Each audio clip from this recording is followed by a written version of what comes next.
लौ सुन दाजु दिदी र बहिनी एउटा कुरा छ सुनाउनु पर्ने। लौ सुन दाजु दिदी र बहिनी एउटा कुरा छ सुनाउनु पर्ने। कृषि कर्जा मेला हुनु पर्छ भेला, अब नगरौँ अबेला। लौ सुन दाजु दिदी र बहिनी एउटा कुरा छ सुनाउनै पर्ने। लहलाए बाली पो कृषक हाँस्छ, किसान हाँसे पो विश्व बाँच्छ। कृषि कर्जा मेला हुनु पर्छ भेला, अब नगरौँ अबेला। बैंक किसानसँग, किसान बैंकसँग। नमस्कार, कृषि कर्जा मेला विशेष कार्यक्रममा यहाँलाई स्वागत छ। यही चैत 9 गतेदेखि 12 गतेसम्म नेपाल सरकार कृषि तथा पशुपन्छी विकास मन्त्रालय र नेपाल कृषि यन्त्र व्यवसायी सङ्घ नामियाको संयुक्त आयोजनामा चितवनको भरतपुर एक्सपो सेन्टरमा चाहिँ कृषि कर्जा मेला, खास गरिकन चाहिँ त्यहाँ कृषि यन्त्र मेला हुने हो, यन्त्रीकरण मेला। त्यसमा चाहिँ एउटा विशेष आकर्षणको रूपमा चाहिँ कृषि कर्जा मेला पनि हुँदैछ। अहिलेसम्म सुनेअनुसार यो नेपालको पहिलो यस्तो मेला हो, जो मेलाले चाहिँ सर्वसाधारण किसानलाई र कृषि व्यवसायीलाई ब्याङ्कसम्म कसरी पहुँच विकास गर्न सकिन्छ भनेर एक किसिमको पोलिसी लेभलकै डिस्कसन हुन सक्ने त्यहाँ, किन भन्दाखेरि विभिन्न पोलिसी लेभलका महानुभावहरू त्यहाँ उपस्थित हुने भन्ने कार्यक्रम छ। यस सन्दर्भमा आज हामी नेपाल ब्याङ्क लिमिटेडका प्रमुख कार्यकारी अधिकृत कृष्ण बहादुर अधिकारीज्यूसँग यस सम्बन्धमा केही कुरा गर्नेछौँ। आउनुहोस्, उहाँलाई स्वागत गर्नु। यहाँलाई स्वागत छ। धन्यवाद। नमस्ते। अलिकति यो कृषि कर्जा मेलामा यहाँहरूको कस्तो खालको उपस्थिति, के खालको कुरा छ, थोरै भनिदिनुहोस् यसमा। नेपालमा अब मैले पनि सुनेअनुसार यो पहिलोपटक जुन आयोजना हुँदैछ, कृषि मेला हुँदैछ, चितवन नेपालकै सम्भवतः केन्द्रबिन्दु पारेर चाहिँ यहाँहरूले आयोजना गर्दै हुनुहुन्छ। त्यसमा पनि हामी एउटा सहभागीको रूपमा चाहिँ त्यहाँ उपस्थित हुँदैछौँ।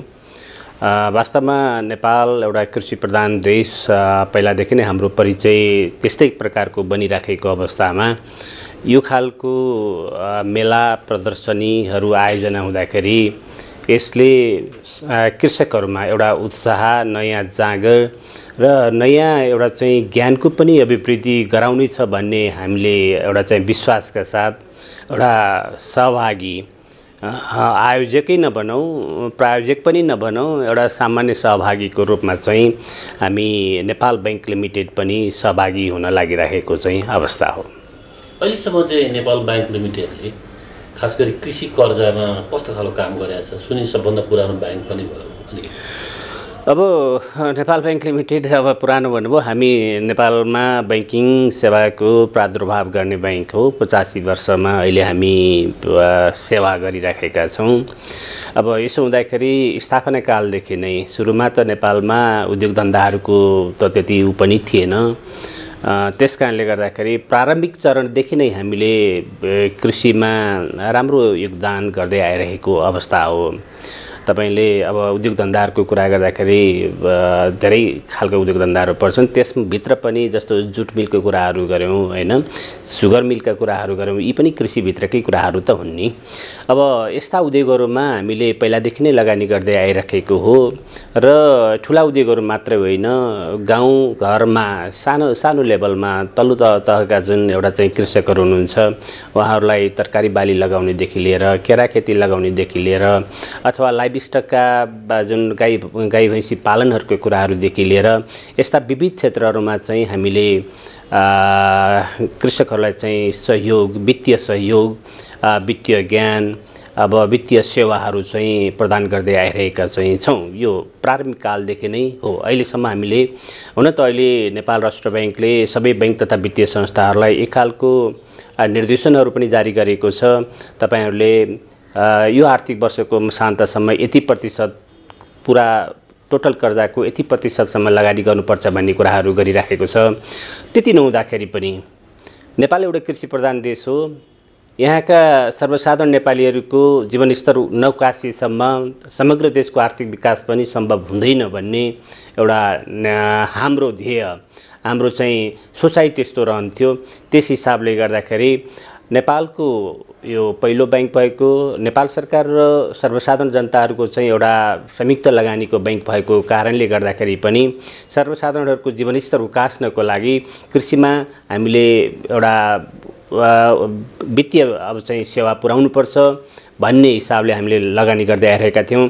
अहिले के कुरा गर्ने हो भने हाम्रो टोटल पोर्टफोलियोको हाम्रो टोटल भनौँ न कर्जाको भोल्युम जे छ त्यो कर्जाको 14% हामी लगानी गर्दै आइरहेका छौँ। भनेपछि सम्भवतः यो नेपालको बैंक तथा वित्तीय संस्थाहरूमा ठुलो फिगर नै चाहिँ हो। जुन 14% भनेको नेपाल राष्ट्र बैंकले अहिले 11% आगामी चाहिँ असार मसान्तमा 12% भनेको छ। ती कुराहरू त हामीले अलरेडी फुलफिल गरेर बसेको र यसको मतलब हामी के भने त्यो नीति त्यो निर्देशनहरूको पालनाको लागि मात्रै होइन, देशको आर्थिक विकासको लागि पनि यसले चाहिँ एउटा कोसेढुङ्गा साबित हुनेछ। यो हामी अधिकांशतः हाम्रा चाहिँ नेपाली दाजुभाइहरू कृषिमै एउटा निर्भर रहेको अब भनिन्छ। हामी 2/3 हाम्रो जनसङ्ख्या चाहिँ कृषिमा आश्रित छ अनि लगभग अब 1/3 नभए पनि हाराहारीको हारी चाहिँ उसमा देशको कुल गारस्थी उत्पादनमा चाहिँ कृषिको चाहिँ एउटा योगदान छ भनेपछि यो क्षेत्रको लागि चाहिँ हामीले उत्थान गर्नुपर्छ भन्ने हाम्रो उद्देश्यका साथ विभिन्न हामी फलफुल खेतीदेखि लिएर अब लाइभ स्टकदेखि लिएर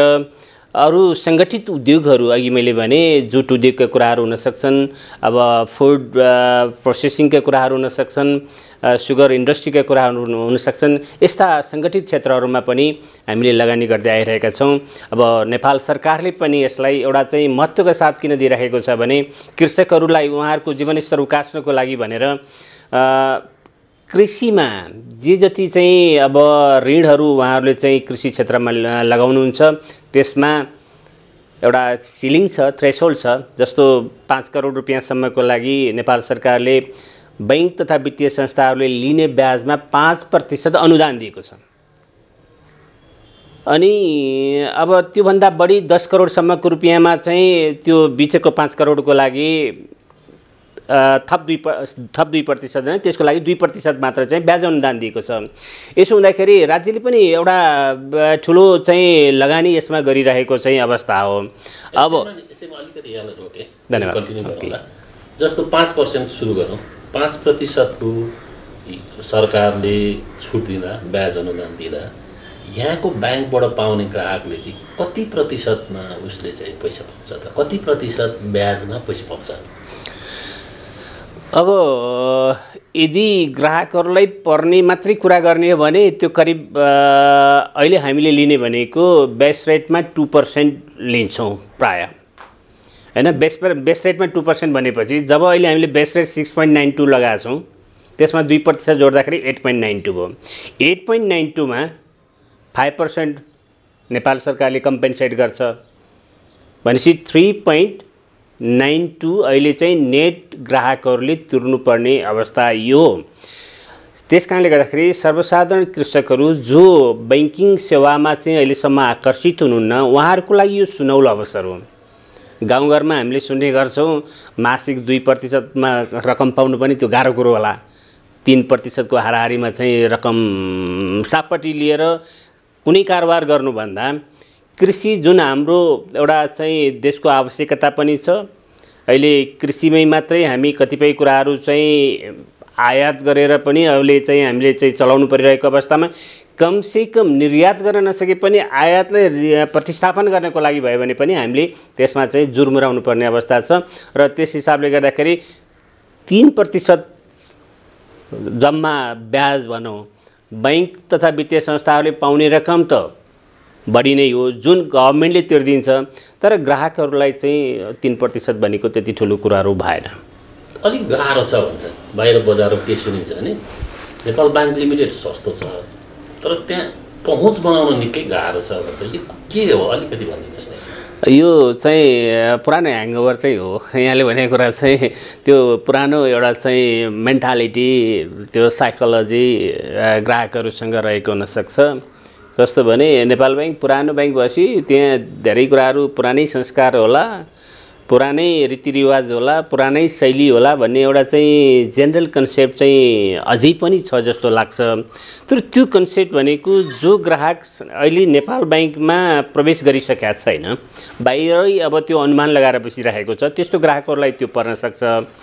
तर बैंकभित्र प्रवेश गरिसकेर बैंकको सम्पर्कमा आइसकेर अनि बैंकको सेवाहरू लिनको लागि उहाँहरूले चाहिँ कुनै प्रपोज गरिसक्नु भएको छ भने उहाँहरूबाट यस्तो कुराहरू आउँदैन हो। बैंकलाई चाहिने सामान्य जुन कागजातहरू हुन्छ, बैंकको नीति नियमअनुसार आवश्यक पर्ने, जुन नेपाल राष्ट्र बैंकले पनि त्यसलाई चाहिँ आवश्यक ठानेको हुन्छ, ती कुराहरूमा चाहिँ हामी कम्प्रोमाइज चाहिँ गर्दैनौँ। अहिले सजिलोको लागि मात्रै र भोलि दुःख बिसाउनको लागि चाहिँ कुनै कुरा त गरिँदैन होला अवश्य पनि। तर एबिसी भन्दिनँ यो कुरा एउटा सामान्य नलेज अब यहाँको चाहिँ नेपाल बैंकमा काम गर्नलाई अप्ठ्यारो छ भन्ने कुराहरू चाहिँ त त्यो पुरानो कुराहरू हो हैन। तर हामीलाई जस्तो कुनै कुराहरू चाहिँ अब भनौँ न ग्राहकहरूले बुझाउनु पर्ने कुराहरू जस्तो पारिवारिक विवरणको कुराहरू हुन्छ, उहाँहरूको चाहिँ आम्दानीका कुराहरू हुन्छ, उहाँको प्रोजेक्टको एउटा चाहिँ भायबिलिटीको कुराहरू हुन्छ, प्रोजेक्ट रिपोर्टको कुराहरू हुन्छ, उहाँले कसरी काम गर्दै हुनुहुन्छ हैन, उहाँको ब्याकग्राउन्ड के हो, ती कुराहरू बेसिक कुराहरू हुन् नि। ती कुराहरूमै कम्प्रोमाइज गर्ने भन्ने कुराहरू त चाहिँ रहँदैन।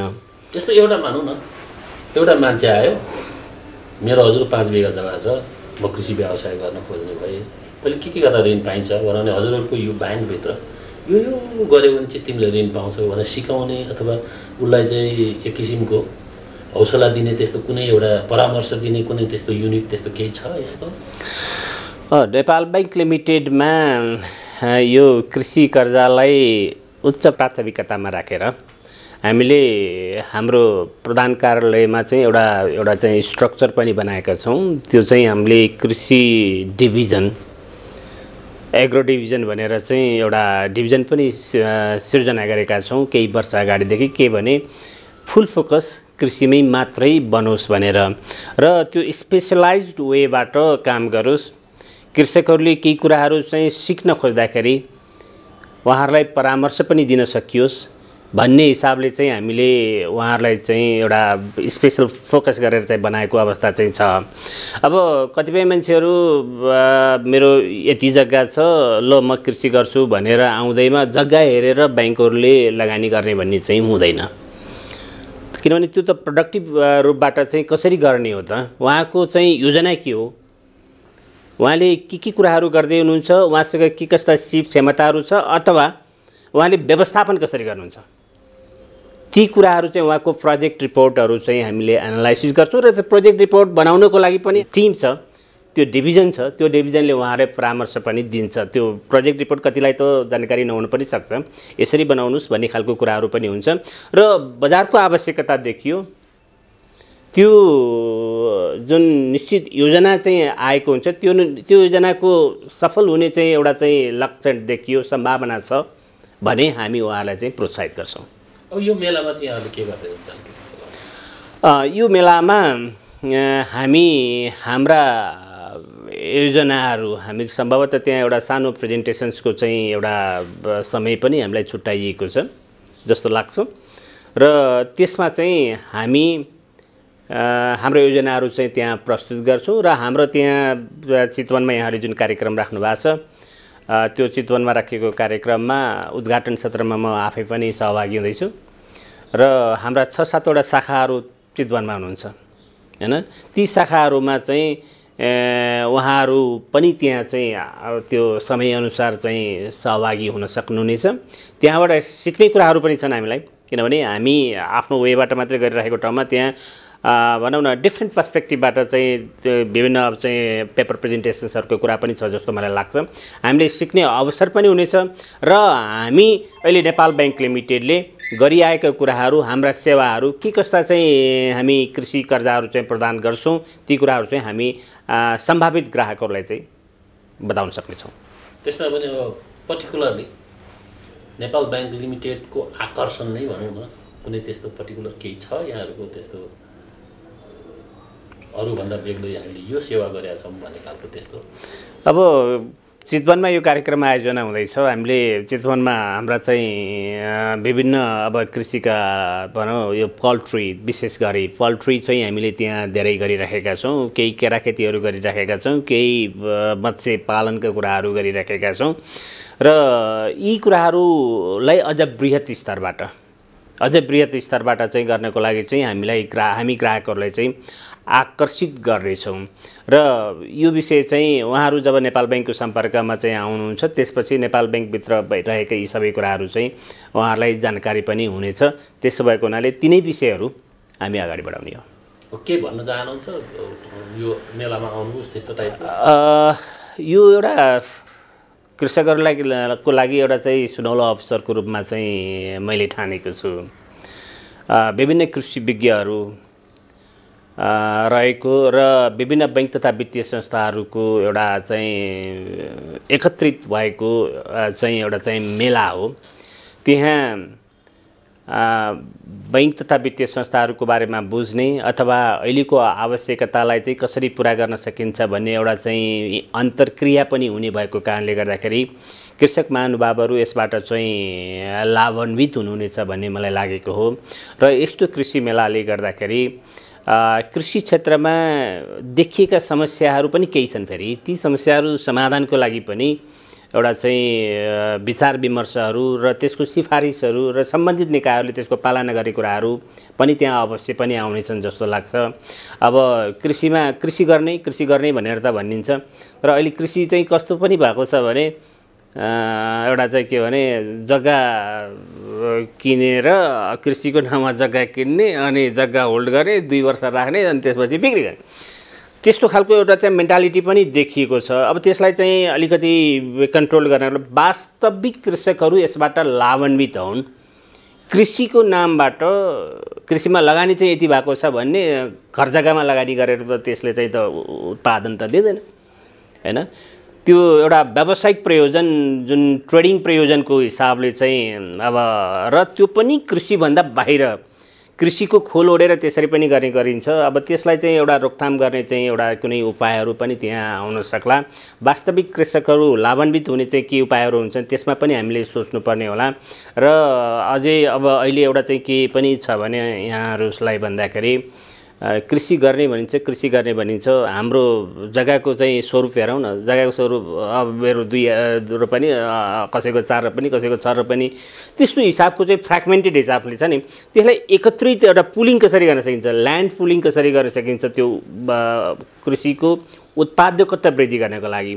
अब त्यसको लागि एउटा लिजिङ मोडालिटिज पनि अब राम्रोसँग स्थापित नभइसकेको अवस्थामा बैंकहरूलाई पनि केही कुराहरू चाहिँ कोही जेन्युइन ग्राहकहरू आउँदाखेरि पनि केही पालिसीगत हडल्सहरू पनि हुनसक्छ। त्यस्ता कुराहरूलाई पनि अब समाधान गर्नको लागि केही त्यहाँबाट भनौँ न कुनै उपायहरू कुनै जुक्तिहरू निस्कन सक्छ कि भन्ने चाहिँ मलाई लाग्छ। धन्यवाद। नेपाल बैंक लिमिटेडको यो स्टल हुन्छ यहाँहरू त्यहाँ भिजिट गर्नुभयो भने उहाँहरूले वित्तीय साक्षरता कसो गर्दाखेरि के गर्न सकिन्छ भनेर सस्तो ऋणमा कसरी लिन सकिन्छ भन्ने जानकारी दिनुहुनेछ। यति भन्दै आजको कार्यक्रम यही समाप्त हुन्छ। नमस्कार। लौ सुन दाजु दिदी र बहिनी एउटा कुरा छ सुनाउनु पर्ने, लौ सुन दाजु दिदी र बहिनी एउटा कुरा छ सुनाउनु पर्ने, कृषि कर्जा मेला हुनु पर्छ भेला, अब नगरौँ अबेला। लौ सुन दाजु दिदी र बहिनी एउटा कुरा छ सुनाउनै पर्ने, लहलाए बाली पो कृषक हाँस्छ, किसान हाँसे पो विश्व बाँच्छ, कृषि कर्जा मेला हुनु पर्छ भेला, अब नगरौँ अबेला। बैंक किसानसँग, किसान बैंकसँग,